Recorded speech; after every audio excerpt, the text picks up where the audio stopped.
Question number 11 देखेंगे अब। Question number 11 हमारे सामने है। 35,600 रुपये की राशि 2 वर्षों के लिए 6% प्रति वर्ष की दर से जमा की जाती है। वार्षिक चक्रवृद्धि ब्याज और साधारण ब्याज लगने पर ब्याज में अंतर ज्ञात कीजिए। तो हमें क्या बताना है? 2 साल का हमें सिंपल इंटरेस्ट और 2 साल के कंपाउंड इंटरेस्ट का जो अंतर है उसको फाइंड आउट करना है। टाइम 2 साल है। रेट परसेंटेज कितनी दे रखी है? 6% वार्षिक। तो सबसे पहले अगर मैं आपसे पूछूं कि 2 साल का सिंपल इंटरेस्ट क्या होगा, तो सिंपल इंटरेस्ट कितना हो जाएगा? 12%, क्योंकि सिंपल इंटरेस्ट तो हर साल बराबर लगेगा, तो सिंपल इंटरेस्ट हो जाएगा 12%। अगर मैं आपसे पूछूं कंपाउंड इंटरेस्ट कितना होगा, तो कंपाउंड इंटरेस्ट हो जाएगा 12.36%। 12.36%। ये कैसे निकाला? 6+6 + 6 × 6/100, तो वहां से आ जाएगा 12.36। ऐसे हम क्वेश्चन बहुत सारे कर चुके हैं पहले। अब देखिए हमसे इनका डिफरेंस पूछा है, सिंपल इंटरेस्ट और कंपाउंड इंटरेस्ट का। 2 साल होगा तो यहाँ पर सिंपल इंटरेस्ट है 12%, कंपाउंड इंटरेस्ट है 12.36%। डिफरेंस कितने का आ जाएगा? 0.36% का। तो हमें यही वैल्यू पता करनी है, 0.36%। और ये 0.36% किसका? जो हमें प्रिंसिपल अमाउंट दे रखा है। तो हमें बेसिकली 35,600 का क्या निकालना है? 0.36% निकालना है। अब देखिए परसेंटेज हटेगा तो नीचे 2 जीरो आ जाएंगे। अब 2 पॉइंट से ये 2 जीरो कैंसिल आउट, नीचे 2 जीरो बचे हैं। 2 जीरो का क्या मतलब है? जब ये 2 जीरो यहाँ से हटेंगे तो 2 अंकों के बाद पॉइंट लगेगा। तो ऑप्शन में देखिए 2 अंकों के बाद पॉइंट होना चाहिए, तो चारों ऑप्शन में 2 अंकों के बाद पॉइंट है। उसके बाद आप यूनिट डिजिट को चेक कर सकते हैं। तो 6 से मल्टीप्लाई करोगे कितना आएगा? 6×36। यूनिट डिजिट आना चाहिए 6। 6 यूनिट डिजिट कहाँ पर है? सिर्फ एक ही ऑप्शन में है, इसलिए फर्स्ट ऑप्शन हो जाएगा हमारा करेक्ट आंसर। क्लियर? आगे बढ़े। क्वेश्चन नंबर देखते हैं 12। क्वेश्चन नंबर 12 में क्या बोला है भाई? किसी निश्चित धनराशि की चक्रवृद्धि राशि 4 वर्ष और 5 वर्ष में क्रमशः 10,210.46 और 11,027.30 हो जाती है। ब्याज दर लगभग कितनी है? रेट परसेंटेज बतानी है लगभग में। The compound amount of a certain some of money in 4 years and 5 years becomes. तो ये हमें क्या दे रखा है कि 4 साल में जो कंपाउंड अमाउंट है, टोटल अमाउंट है, वो कितना हो जाता है? 10 साल में, सॉरी 4 साल में तो इतना हो जाता है, और 5 साल में कितना हो जाता है? इतना। ठीक है।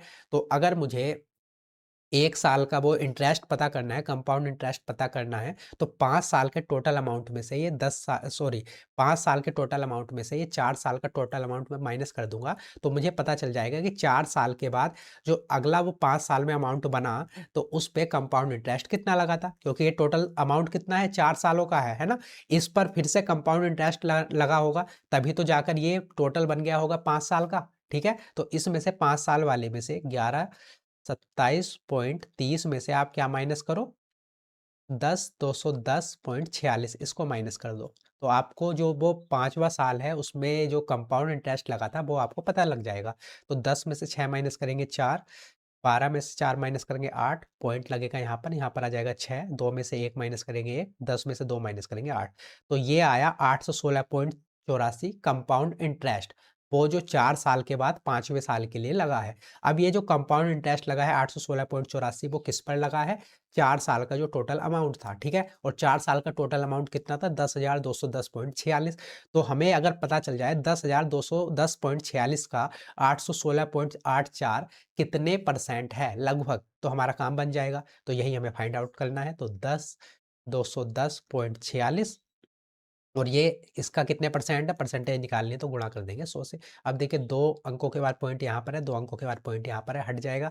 उसके बाद अब ये ऊपर कितना हो जाएगा? 100 की जब हम इससे मल्टीप्लाई करेंगे तो ये हो जाएगा 816.84 और इसको भाग किससे देनी है हमें? 10, 210 और 46, इससे हमें इसको भाग करना है। अब भाई अगर 4 ऑप्शन को आप ध्यान से देखोगे, लगभग में हमें आंसर निकालना है, तो ये 8 के आसपास है, ये 7 के आसपास है। तो अगर मुझे पता चल जाए कि ये जो है वैल्यू वो लगभग किसके आसपास है? 8 के आसपास है, 8 से बड़ी है या फिर 8 से छोटी है, तो हमारा काम आसान हो जाएगा कुछ। ठीक है। क्योंकि लगभग में ही हमें आंसर निकालना है, तो हम मान लेते हैं कि लगभग ये 8% हमारा करेक्ट आंसर होगा। तो हम जो है इसको 8 से मल्टीप्लाई करके देखेंगे, अगर इसके आसपास वैल्यू आ गई तो उसी से हमें आइडिया लग जाएगा। अगर छोटी वैल्यू आई तो मतलब हमें बड़ी संख्या से गुणा करनी पड़ेगी, और बड़ी वैल्यू आई तो हमें छोटी संख्या से गुणा करनी पड़ेगी। ठीक है। तो 8 से इसको मल्टीप्लाई करके देखो, तो 8 से जब आप इसको मल्टीप्लाई करोगे तो कितनी बार जाएगा? 8 छंग 48, 4, 8 चौक 32, 4 36, 3, तो यहाँ पर 3 8 8 दूनी 16 1 और 8। तो देखिए 816 83 और यहाँ पर है 816 84 68। तो मतलब लगभग 8 के आसपास ही हमारी वैल्यू आ रही है। जब हमने इसको 8 से मल्टीप्लाई किया तो लगभग 8 के आसपास ही वैल्यू आ रही है। मतलब ये जो था ये इसका लगभग कितने परसेंट है, 8% है, इसलिए हमारा थर्ड ऑप्शन ही हो जाएगा करेक्ट आंसर। अब जैसे हमने यहाँ पर 8 से इसको मल्टीप्लाई किया था, अगर ये वैल्यू जो है, जो हमारी नीचे वाली वैल्यू है, वो इससे आ रही होती ज़्यादा, मतलब 8 से मल्टीप्लाई करके ये वैल्यू ज़्यादा आ रही होती तो हमें इसे कम संख्या से मल्टीप्लाई करना होता, मतलब हमारा आंसर 8 से कम होता। और अगर 8 से हमने मल्टीप्लाई किया था और ये वैल्यू जो है इससे काफ़ी छोटी आ रही होती, मतलब हमें इसे बड़ी संख्या से गुणा करना पड़ता, मतलब हमारा आंसर 8 से बड़ा आता। तो उस तरीके से हम एप्रोक्सीमेशन में चीज़ों को कर सकते हैं। उम्मीद है आप चीज़ों को समझ पाए होंगे। आगे बढ़ें। क्वेश्चन नंबर है 13। ये पीजीटी ईवीजीसी 21 जून 2023 का क्वेश्चन है। बोला गया है 24,000 रुपए के लिए त्रैमासिक रूप से चक्रवृद्धि होने वाले 20% वार्षिक चक्रवृद्धि ब्याज दर पर 9 महीने का ब्याज बताना है, कंपाउंड इंटरेस्ट बताना है। ठीक है, अब यहाँ पर कंडीशन क्या है देखिए, त्रैमासिक मतलब what will be the interest for 9 months at 20% per annum compounded rate compounded quarterly. Quarterly हम यहाँ पर चीज़ों को कैलकुलेट कर रहे हैं। तो सबसे पहले तो क्वार्टरली को चीज़ों को हमें समझना जरूरी है। त्रैमासिक का मतलब क्या है, एक साल में होते हैं 12 महीने, और त्रैमासिक का मतलब 3-3 महीने के हमारे पेयर बनेंगे।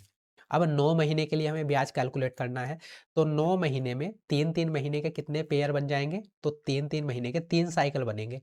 ठीक है, 9 महीने में 3-3 महीने के कितने साइकिल बनेंगे, 3। ऐसे ही ये जो 20% रेट परसेंटेज दे रखी है वो क्या दे रखी है, वार्षिक, मतलब एक साल की। तो ये जो 20% रेट है ये कितना है, पूरे 12 महीने का है, लेकिन हमें चाहिए कितना, सिर्फ 3 महीने का। तो 3 महीने का कितना हो जाएगा, 3 चौक 12 4 पंजे 20, 5% आ जाएगा। ठीक है, 3 महीने का कितना आ जाएगा, 5%। ये बात क्लियर है। तो रेट परसेंटेज कितनी हो गई हमारी, 5% त्रैमासिक, और जो हमारा टाइम है वो 3-3 महीने के 3 साइकिल बन गए। ठीक है, तो अब क्वेश्चन बिल्कुल आसान बन गया। अब हमें क्या बताना है, कंपाउंड इंटरेस्ट निकालना है, प्रिंसिपल अमाउंट हमें दे रखा है, तो बड़ी आसानी से चीज़ों को कर सकते हैं। अब भाई आप जो है इसको या तो उस तरीके से कर लो, 5 + 5 मतलब 2 साल का 5% की दर से कंपाउंड इंटरेस्ट कितना हो जाएगा, 10.25, फिर उसमें +5 करो, है ना, उसी फॉर्मूले से 3 साल का निकाल लो। या फिर आप दूसरे तरीके से भी कर सकते हो। दूसरा तरीका क्या हो सकता है, 5% की जो फ्रैक्शन वैल्यू है, 5% की फ्रैक्शन वैल्यू होती है 1/20। इसका क्या मतलब है, 20 रुपए का अगर कोई धनराशि थी, उस पर 1 रुपए क्या लगेगा,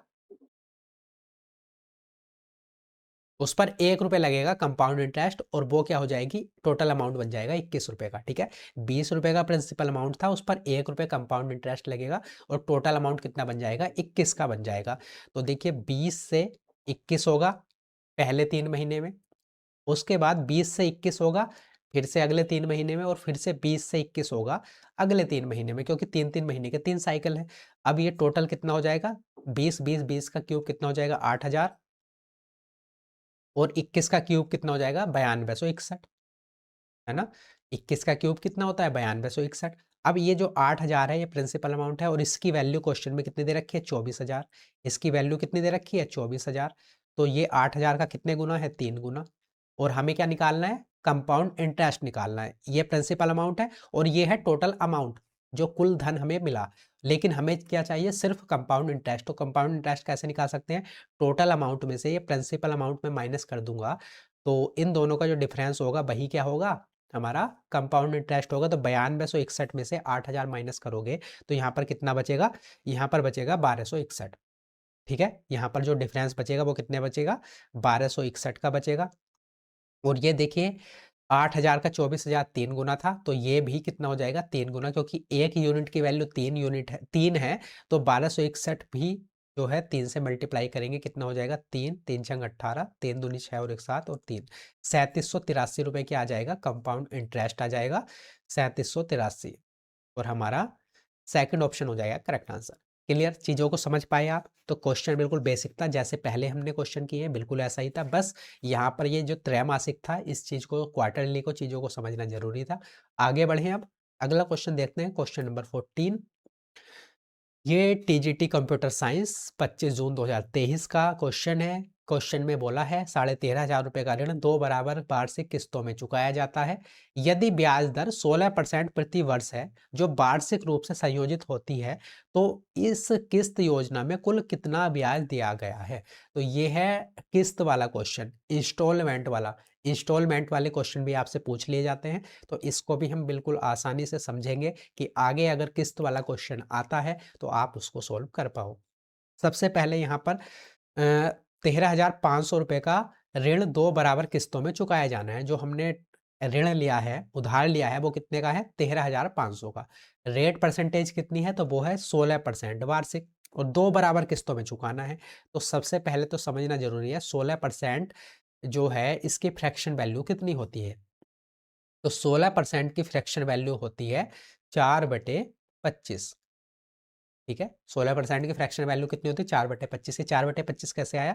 परसेंटेज हटेगा तो नीचे 2 जीरो आ जाएंगे, मतलब 100 हो जाएगा। अब 4 से 16 4 बार, और 4 से 100 25 बार, तो 4/25 की आ जाएगी फ्रैक्शन वैल्यू 16% की। अब ये 4/25 फ्रैक्शन वैल्यू का मतलब क्या है? अगर हमारे पास प्रिंसिपल अमाउंट था 25 रुपये, तो उस पर 4 रुपये का ब्याज लगकर वो कितना हो जाएगा? 29 रुपये हो जाएगा। 25 रुपये पर 4 रुपये का चक्रवृद्धि ब्याज लगकर कितना हो जाएगा? 29 रुपये। तो पहली बार जो है, क्योंकि 2 बराबर किस्तों में हमें लौटाना है, तो पहली बार क्या होगा? 25 से 4 रुपये का, 4 पर मतलब 25 रुपये पर 4 रुपये का कंपाउंड इंटरेस्ट लगकर वो हो जाएगा 29। अगली किस्त में क्या होगा? इसका स्क्वायर हो जाएगा, और 25 का स्क्वायर होता है 625, ठीक है? और 29 का स्क्वायर कितना होता है? तो 29 का स्क्वायर होता है 841, ठीक है? 841 ये हो जाएगा। आपसे बोला जाता कि 2 नहीं 3, जैसे यहाँ पर 2 बराबर किस्तों में चुकाना है, आपसे बोलता वो 3 बराबर किस्तों में चुकाना है, तो हमें क्या करना होता? जैसे दूसरी बार के लिए तो स्क्वायर किया, तीसरी बार के लिए हम क्या करते? 25 का क्यूब करते, है ना? 4 बार के लिए फिर 25 की पावर 4 करते। ऐसे हम करते हुए चले जाते हैं चीज़ों को, ठीक है? 2 बराबर किस्तों में चुकाना है, तो इसका स्क्वायर कर दो इनका। 3 बराबर में बोला जाता, तो इसका भी क्यूब करना होता और इसका भी क्यूब करना होता आगे, ठीक है? तो ऐसे कर सकते हैं। अब देखिए क्वेश्चन की लैंग्वेज को समझिए। क्वेश्चन में बोला है 2 बराबर किस्तों में, वार्षिक किस्तों में 2 बराबर। तो देखिए ये है हमारी एक किस्त, ठीक है? और दोनों किस्त बराबर हैं, तो देखिए ये तो 29 है, ये 841, ये दोनों बराबर नहीं है। अगर दोनों किस्तों को मुझे बराबर करना है, तो यहाँ पर भी मुझे किससे गुणा करनी पड़ेगी? 29 से ही मल्टीप्लाई करनी पड़ेगी। और जब मैंने यहाँ पर 29 से मल्टीप्लाई करी है, तो यहाँ पर भी मुझे 29 से ही मल्टीप्लाई करनी पड़ेगी, ठीक है? तो अब देखिए ये क्या है? ये तो जो हमने ऋण उधार लिया था वो है, और ये जो है एक किस्त की वैल्यू है, और ये दोनों किस्तों की वैल्यू है, ठीक है? तो आप जो है यहाँ पर देख लो, 25 की 29 से गुणा करो, ये कितना आएगा? तो 25 की 30 से गुणा करो, 25 या 75, 750, और 25 की हमें 29 बार गुणा करनी थी, हमने 30 बार कर दी, एक बार ज़्यादा, तो 750 में से 25 माइनस कर दो, कितना आ जाएगा? 725। तो इन दोनों की मल्टीप्लाई कितनी आ जाएगी? 725। अब इन दोनों को जब आप जोड़ोगे 725 प्लस 625, तो कितना हो जाएगा? 1350। 1350 हो जाएगा। और ये 1350 क्या है? जो आपने धन उधार लिया था। देखिए 13,500 रुपये ऋण उधार लिया था, तो जो ये 1350 है, ये क्या है? जो आपने उधार लिया था। और ये क्या है?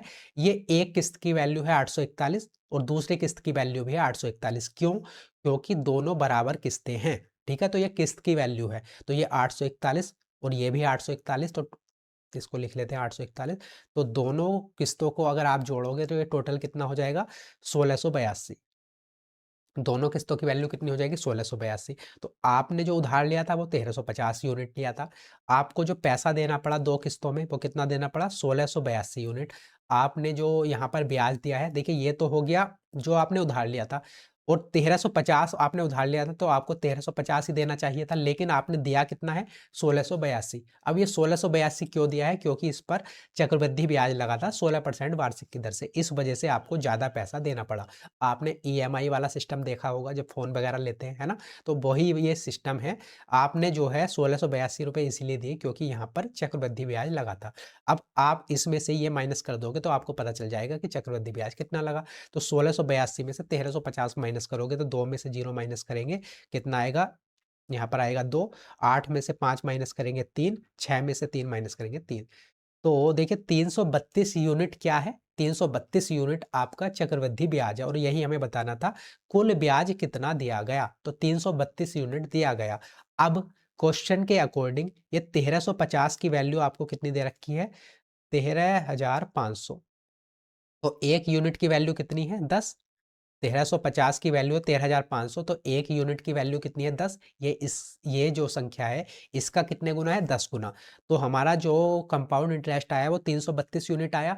तो 332 यूनिट की टोटल वैल्यू कितनी हो जाएगी, यहाँ पर भी 10 से मल्टीप्लाई हो जाएगी और ये हो जाएगा 3320 रुपये। तो 3320 हमारा जो है सेकंड ऑप्शन हो जाएगा करेक्ट आंसर। तो जो टोटल हमने कंपाउंड इंटरेस्ट दिया है, कुल ब्याज दिया है, वो कितने का दिया है, 3320 रुपए का। क्लियर है, तो सेकंड ऑप्शन हमारा करेक्ट है। अब देखिए इसी एक क्वेश्चन से अलग अलग तरह के जो है किस्त वाले, इंस्टॉलमेंट वाले क्वेश्चन पूछे जाते हैं। तो इसी से मैं सारी चीजें आपकी क्लियर कर दूंगा। सबसे पहले तो हमें क्या करना होता है, जो रेट परसेंटेज दे रखी है इसको आप ध्यान से समझोगे तो ऐसे जितने भी क्वेश्चन आएंगे वो सारे आपके सोल्व हो जाएंगे। तो सबसे पहले समझते हैं, जो भी रेट परसेंटेज दी गई हो आपको उसको हमें जो है फ्रैक्शन वैल्यू में चेंज कर लेना है। जैसे यहाँ पर 16% था तो इसको हमने बदल लिया 4/25 में।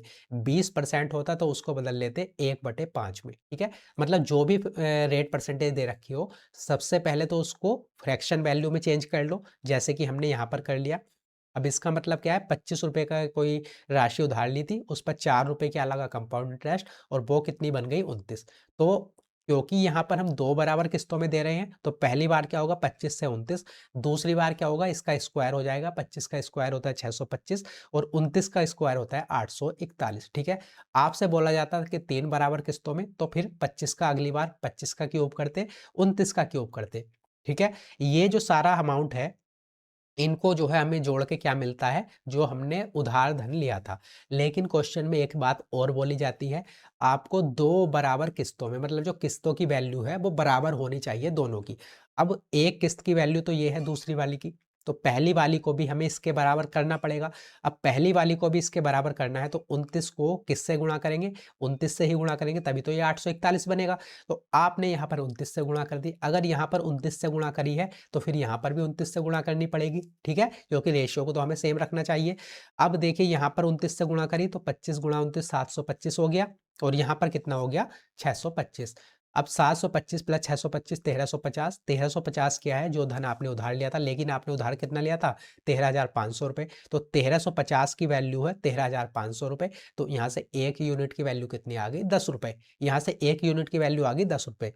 अब 841 के 2 तुमने किस्तें जमा करी थी, तो टोटल किस्तों में पैसा कितना जमा कर दिया, 841 प्लस 841 1682 रुपये किस्तों में जमा कर दिया। उधार लिया था 1350 रुपये, जमा करा 1682 रुपये। ये ज़्यादा जमा क्यों किया, क्योंकि यहाँ पर लगा कंपाउंड इंटरेस्ट। कंपाउंड इंटरेस्ट कितना लगा, यहाँ से आपने यहाँ पर डिफरेंस ले लिया, 332 यूनिट का आपने कंपाउंड इंटरेस्ट दिया। यहाँ से 1 यूनिट की वैल्यू हमने निकाली थी 10, तो 332 यूनिट की वैल्यू हो जाएगी 10। अब कल के दिन को आपसे पूछ ले कि भाई इतना रुपया उधार लिया था, इतनी परसेंट 8% थी, आप बताओ किस्त की, प्रत्येक किस्त की वैल्यू कितनी थी, है ना। आपसे किस्त की वैल्यू पूछ ले, ना कि कंपाउंड इंटरेस्ट की, कि कुल कितना ब्याज दिया था। ये ना पूछकर आपसे पूछ ले कि जो प्रत्येक 2 बराबर उसने किस्त दी थी उनकी वैल्यू क्या थी, तो वो भी आप यहाँ से आसानी से निकाल सकते हैं। किस्त की वैल्यू निकालनी होती प्रत्येक किस्त की, तो एक किस्त 841 की थी और 1 यूनिट की वैल्यू हमने 10 निकाल ली थी, तो एक किस्त की वैल्यू कितनी हो जाएगी, 8,410 रुपये। यहाँ पर 10 से गुणा कर देते तो यहाँ से किस्त की वैल्यू भी निकाल सकते हैं।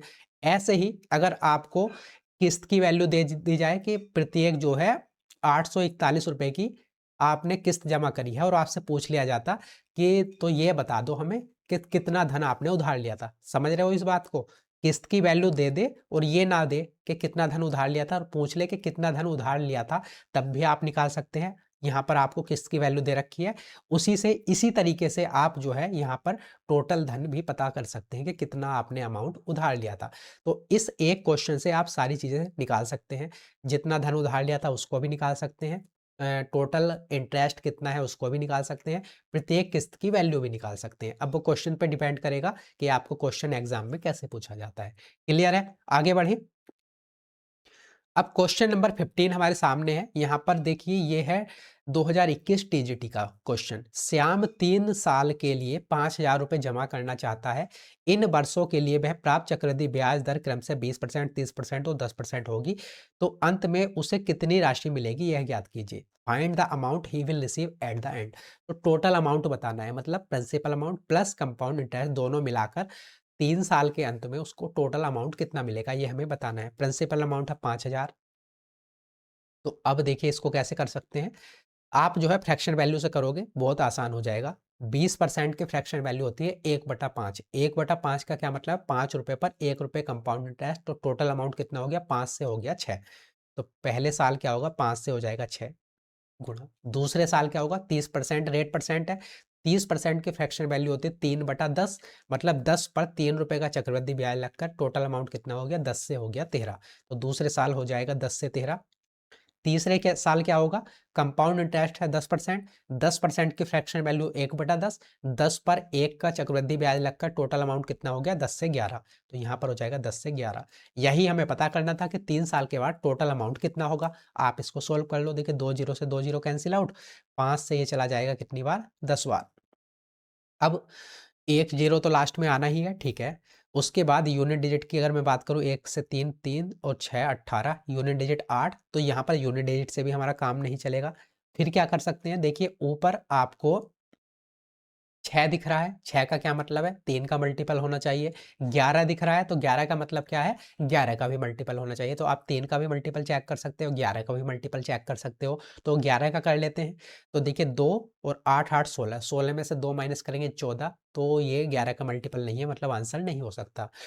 5 और 8 8 16, 16 में से 5 माइनस करेंगे बचेगा 11, और ये पूरा 11 से डिवाइड होता है, ये इसका आंसर हो सकता है। तीसरे ऑप्शन को चेक करोगे, 8 और 8। तो यहाँ पर भी देखिए जो है ये भी 11 का मल्टीपल है, तो ये भी आंसर हो सकता है। 4 और 8 8 16, 16 में से 4 माइनस करेंगे तो कितना बचेगा, 12। ये 8 का मल्टीपल नहीं हो सकता। 2 ऑप्शन हमारे एलिमिनेट हो गए। अब या तो आप 3 का मल्टीपल और चेक कर लो। तो 3 का वैसे भी हमें आंसर तो दिख रहा है। देखिए एक ही जीरो आना चाहिए। एक जीरो कहाँ पर है, सिर्फ यहाँ पर। यहाँ पर 2 जीरो है, तो ये तो हो नहीं सकता। लेकिन एक काम आउट कर सकते हो आप, 3 का मल्टीपल भी चेक कर सकते हो, क्योंकि यहाँ पर 6 है और 6 में 3 छुपा है। तो 3 का मल्टीपल भी चेक कर लो। 8 8 16, 16 5 18, 3 का मल्टीपल है, बिल्कुल है। 8 8 16 3 का मल्टीपल है, नहीं है। तो ये आंसर मेरा नहीं हो सकता। तो इसलिए सेकंड ऑप्शन हो जाएगा करेक्ट आंसर। क्लियर है चीज़ें, आगे बढ़ें, या फिर आप इनके डायरेक्ट मल्टीप्लाई कर लो, वो भी एक तरीका हो सकता है। आगे बढ़ते हैं क्वेश्चन नंबर 16। तो ये देखिए अब हमारे 2025 के जो क्वेश्चन है वो हम करेंगे सारे। अभी तक हमने कौन से क्वेश्चन करे हैं, उस अभी तक कुछ क्वेश्चन 2025 के भी करे हैं, 2021 के क्वेश्चन करे हैं, 22 के भी करे हैं, 23 के भी करे हैं, और 24 वाले भी करे हैं। तो वो सारे पुराने क्वेश्चन पीआरटी वगैरह बाकी सारे एग्जाम के करे हैं। अब सारे क्वेश्चन हमारे 2025 के एग्जाम के रहेंगे, ठीक है। जो हमारे लेटेस्ट एग्जाम हुए हैं या फिर 2025 में जितने भी एग्जाम हुए हैं, उन सभी के क्वेश्चन को अब हम करने वाले हैं। तो क्वेश्चन नंबर 16 में क्या बोला है, केनन ने किसी बैंक में 58,000 रुपए निवेश किए। यदि पहले वर्ष ब्याज की दर 10% वार्षिक थी तथा दूसरे वर्ष ब्याज की दर पहले वर्ष ब्याज की दर से 5% अधिक थी, जबकि ब्याज वार्षिक रूप से संयोजित होता है, तो 2 वर्षों में उसे कितना चक्रवृद्धि ब्याज प्राप्त हुआ। हमें कंपाउंड इंटरेस्ट बताना है, 2 साल में टोटल कितना मिला। तो सबसे पहले तो पहले साल की रेट परसेंट कितनी थी, 10%। दूसरे साल क्या थी, 5% अधिक, पहले साल से 5% अधिक, है ना। तो पहले साल 10% थी, दूसरे साल पहले से 5% अधिक, तो दूसरे साल कितनी रही होगी, 15%। तो दूसरे साल है 15%। तो अब आप यहाँ से देख सकते हो 2 साल का कंपाउंड इंटरेस्ट कितना हो जाएगा, 10 प्लस 15 प्लस 10 गुणा 15 बटे 100, ऐसे ही निकालते हैं। 15 प्लस 10 कितना हो जाएगा, 25, प्लस एक जीरो से एक जीरो कैंसिल आउट, एक जीरो से यहाँ पर पॉइंट लग जाएगा 1.5। तो 25 प्लस 1.5 करेंगे कितना हो जाएगा, 26.5। ये क्या आ गया, ये आ गया कंपाउंड इंटरेस्ट, ठीक है। कंपाउंड इंटरेस्ट आ गया 2 साल का। अब हमें यही पता करना था कि कंपाउंड इंटरेस्ट कितना मिलेगा 2 साल में। प्रिंसिपल अमाउंट कितना था, 58,000 रुपये। तो हमें क्या निकाल लेना है, 58,000 का 26.5% निकाल देना। परसेंटेज हटेगा नीचे 2 जीरो, ठीक है। अब देखिए एक पॉइंट से एक और 2 जीरो से ये 2 जीरो कैंसिल आउट। ऊपर कितना बचा है, 58 गुणा 265, ये बचा है। अब 5 अट्ठे 40, यूनिट डिजिट जीरो आना चाहिए, सभी में है, चारों ऑप्शन में है। और हम क्या देख सकते हैं, 8 5 13, 6 2 8 5 13, तो यहाँ पर डिविजिबिलिटी भी हम चेक नहीं कर सकते। तो एक काम और करा जा सकता है, डिविजिबिलिटी से भी हमारा काम नहीं चल रहा, यूनिट डिजिट से भी हमारा काम नहीं चल रहा। तो हम यहाँ पर जो है या तो इसकी मल्टीप्लाई कर लें, मल्टीप्लाई कर लेंगे तो वो भी एक जो है बड़ा टास्क हो जाएगा। 58 265 बड़ी बड़ी संख्याएं हैं, तो आप यहाँ पर डिजिटल सम भी यूज कर सकते हैं। डिजिटल सम कैसे करेंगे, डिजिटल सम का बेसिकली मतलब क्या होता है, डिजिट्स का सम, जो अंक है उनका सम कर लो। और डिजिटल सम को हमेशा सिंगल डिजिट में ही रखते हैं, मतलब 1 से लेके 9 तक। 9 से आगे जैसे ही हम बढ़ेंगे 10, तो 10 में 2 डिजिट हो जाएंगे, 1 और 0, तो उनको फिर से एक सिंगल डिजिट में बना दो। 1 प्लस 0 करेंगे, डिजिटल सम कितना जाएगा, 1। तो बस आपको ये ध्यान रखना होता है, जो डिजिट्स का सम है सिंगल डिजिट में रहना चाहिए। जब भी डबल डिजिट में हो जाएगा उसको फिर ऐड करके सिंगल डिजिट में बता देना है, ठीक है। तो जैसे यहाँ पर, और पॉइंट्स का यहाँ पर कुछ भी फर्क नहीं पड़ता डिजिटल सम में।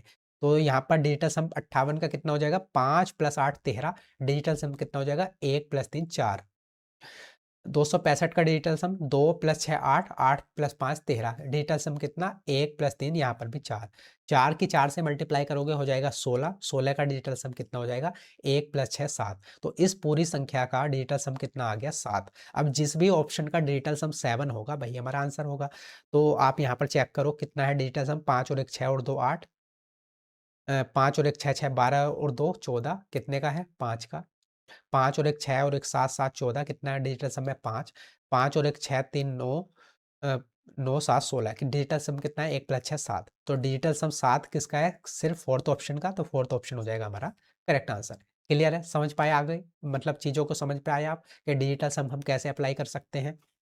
सबसे पहले यूनिट डिजिट से अगर चीज़ें सोल्व हो रही हो तो वो सबसे आसान तरीका होता है, क्योंकि हमें डायरेक्ट चीज़ें दिख जाती हैं। लेकिन यहाँ पर ना तो यूनिट डिजिट से हमारा काम चला, ना किसी की डिविजिबिलिटी हम यहाँ पर चेक कर पाए, तो इसलिए हमने फिर डिजिटल सम लगा दिया। क्लियर है, आगे बढ़ें, अगला क्वेश्चन देखते हैं। और ये लेटेस्ट क्वेश्चन था, बिल्कुल ऐसा नहीं है कि पुराने क्वेश्चन में ही डिजिटल सम लगता है, सभी क्वेश्चन में लगता है, ज़्यादातर क्वेश्चन में लग जाता है, ठीक है। क्वेश्चन नंबर 17 है हमारे सामने। ये वार्डर का 1 दिसंबर 2025 का क्वेश्चन है। क्या बोला है, अमित ने समान मूलधन राशि को साधारण ब्याज और चक्रवृद्धि ब्याज पर सालाना कंपाउंडिंग के साथ निवेश किया।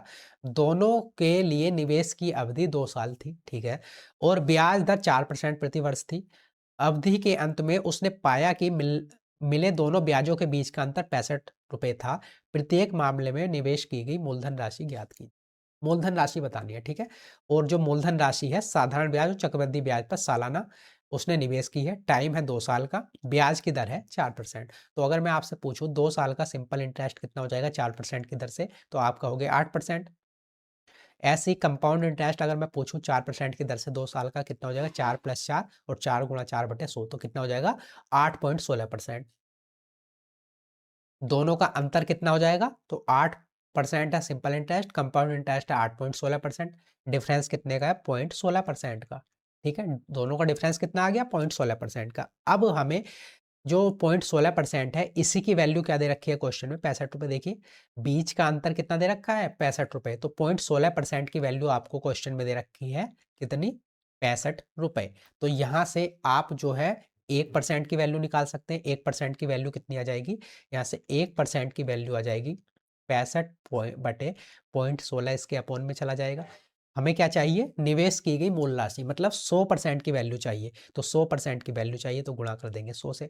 अब देखिए ये पॉइंट हटेगा तो ऊपर 2 जीरो और आ जाएंगे, तो ऊपर कितना हो जाएगा, 65 गुणा 100, और ये नीचे है 16। अब इसको जब हम सोल्व करेंगे तो 4 से चला जाएगा, ये 4 चौक 16, और 4 से कितनी बार चला जाएगा, 25, और ये डबल जीरो 4 से फिर चला जाएगा, 4 छंग 24, 4 दूनी 8, और 4 पंजे 20। तो ऊपर कितना आ जाएगा, 65 गुणा 625। ऊपर आ गया 65 गुणा 625। अब हमें देखना है कि कौन सा ऑप्शन हमारा करेक्ट होगा। अब 65 गुणा 625 गुणा करेंगे तो बहुत, मतलब ऐसे मुश्किल भी नहीं है, लेकिन फिर भी एक बड़ा टास्क हो जाएगा। अब हम इसमें क्या कर सकते हैं, तो भाई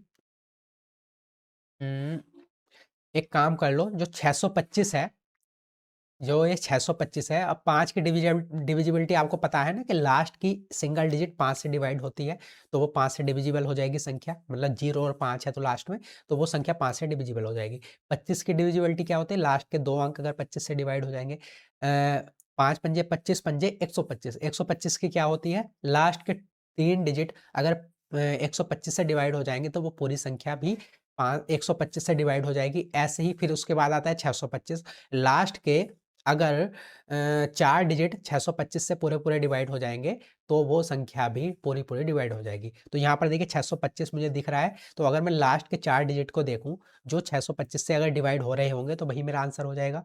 तो देखिए यहाँ पर लास्ट के 6 डिजिट को देख सकते हैं, सॉरी 4 डिजिट को देख सकते हैं, तो ये 625 से डिवाइड होता है क्या? तो ये नहीं होगा, है ना? ये भी नहीं होगा। एक ही ऑप्शन आपको दिख रहा है जो 4 लास्ट के 4 डिजिट जो है 625 से पूरे-पूरे डिवाइड हो रहे हैं, तो यही फोर्थ ऑप्शन हो जाएगा, थर्ड ऑप्शन हो जाएगा हमारा करेक्ट आंसर, ठीक है? इसको ऐसे भी कर सकते थे। अगर आपको 4 डिजिट चेक नहीं करने, तो देखिए यहाँ पर 625 125 का भी मल्टीपल है, तो लास्ट के 3 डिजिट को भी चेक कर सकते हो। लास्ट के 3 डिजिट 125 से पूरे-पूरे भाग जा रहे हो, तो उससे भी कर सकते हैं, लेकिन उसके जो है एक प्रॉब्लम हो सकती है कि ये वाली जो संख्या है, ये 125 से डिवाइड हो जाएँगे लास्ट के 3 अंक, तो 2 ऑप्शन में हम फँस जाएँगे। इस चक्कर में हमने सीधे 625 से चेक किया कि लास्ट के 4 अंक जिस भी संख्या के 625 से डिवाइड हो जाएँगे, वही हमारा करेक्ट आंसर होगा। ठीक है? तो एक तरीका तो हुआ ये। दूसरा, या तो मल्टीप्लाई कर लो, या फिर अगर हम डिजिटल सम चेक करें यहाँ पर, तो देखते हैं कि क्या डिजिटल सम से हमारा आंसर आ जाएगा क्या?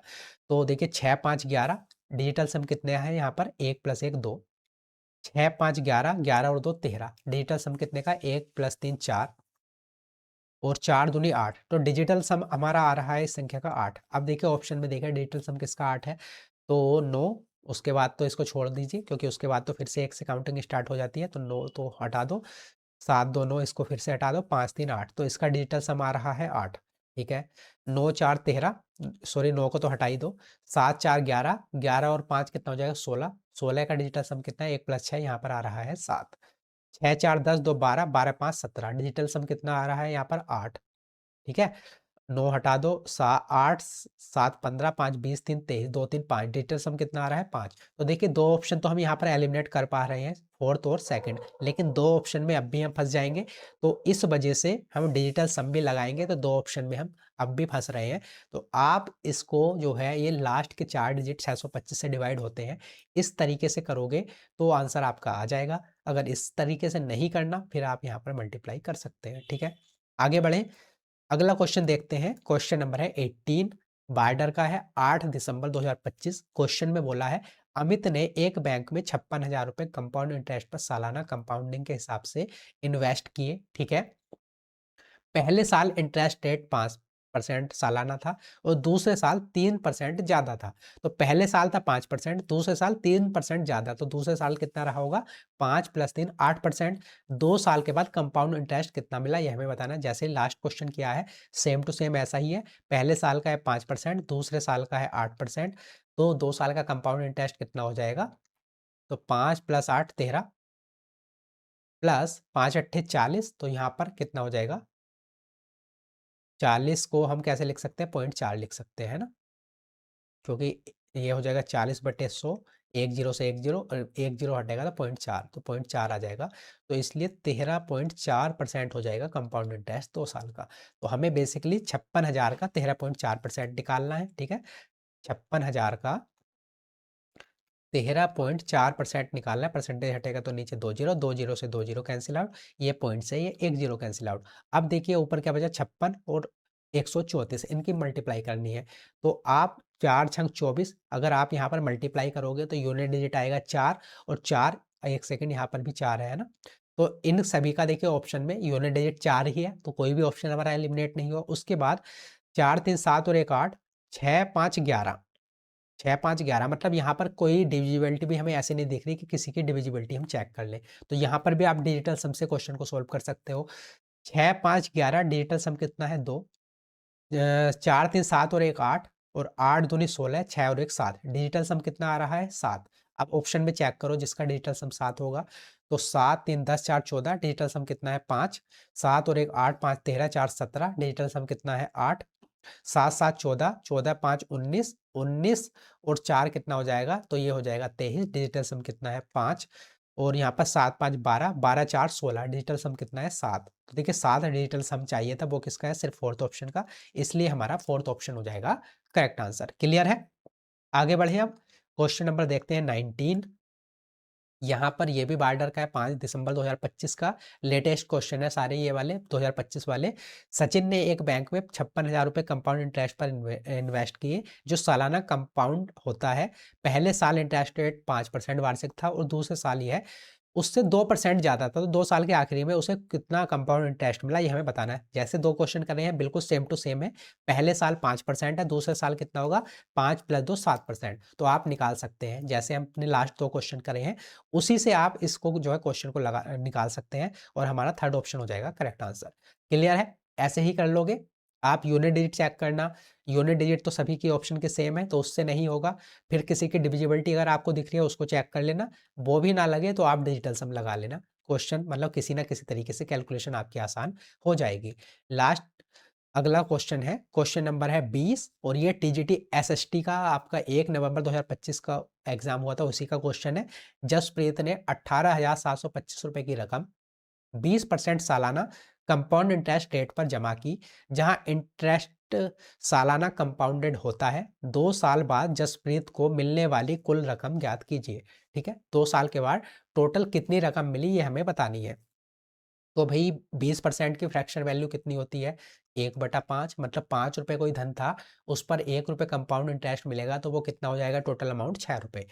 तो 18,725 का 2 साल की बात हो रही है, पहले साल कितना होगा, 5 से 6, दूसरे साल भी कितना होगा, 5 से 6। अब इसको आप सोल्व कर लोगे, तो देखिए 25 से कितनी बार चला जाएगा, तो 25 सत्ते 175, बचेगा कितना 12, 25 चौका 100, और 25 नंबर 225, तो ऊपर हो जाएगा 749। ठीक है, और 6 की 6 से मल्टीप्लाई करेंगे 36। अब देखिए यहाँ पर यूनिट डिजिट हमें सबकी अलग अलग दिख रही है, तो यूनिट डिजिट से अब हमारा काम चल जाएगा। तो 6 नम 54, यूनिट डिजिट कितनी आएगी, 4। 4 यूनिट डिजिट कहाँ पर है, सिर्फ यहाँ पर, तो हमारा सेकंड ऑप्शन हो जाएगा करेक्ट आंसर। ठीक है, अगर ऑप्शन के चारों ऑप्शन की यूनिट डिजिट अलग अलग है, तब आप यूनिट डिजिट पर फोकस करके क्वेश्चन को बहुत कम समय में सोल्व कर सकते हो। ठीक है, तो ये क्वेश्चन हमारा टीजीटी एसएसटी का था, और ये भी अभी हाल फिलहाल का ही क्वेश्चन था। तो ये 20 क्वेश्चन हमने कर लिए, आगे और क्वेश्चन करेंगे हम 2025 वाले ही, है ना। 2025 में जितने भी एग्जाम के क्वेश्चन हुए हैं, उन सभी को फिर हम आगे भी सोल्व करने वाले हैं। ठीक है, तो आप उसको भी देखना, और जब आप ये सारे क्वेश्चन देख लोगे, तब आपको कंपाउंड इंटरेस्ट में कोई भी दिक्कत नहीं रहेगी। हम 2021 से लेके 2025 तक लेटेस्ट जितने भी एग्जाम हुए हैं, उन सभी के सारे क्वेश्चन के सारे टाइप को कवर कर चुके होंगे। ठीक है, तो आप इसको रिवाइज करिए, इसकी पीडीएफ मैं टेलीग्राम चैनल पर शेयर कर दूंगा, और आप जो है अगले क्वेश्चन भी देखिए, आपका ये चैप्टर कंप्लीट हो जाएगा। ठीक है, तो चलिए फिर मिलते हैं अगली वीडियो में, तब तक के लिए नमस्कार, धन्यवाद।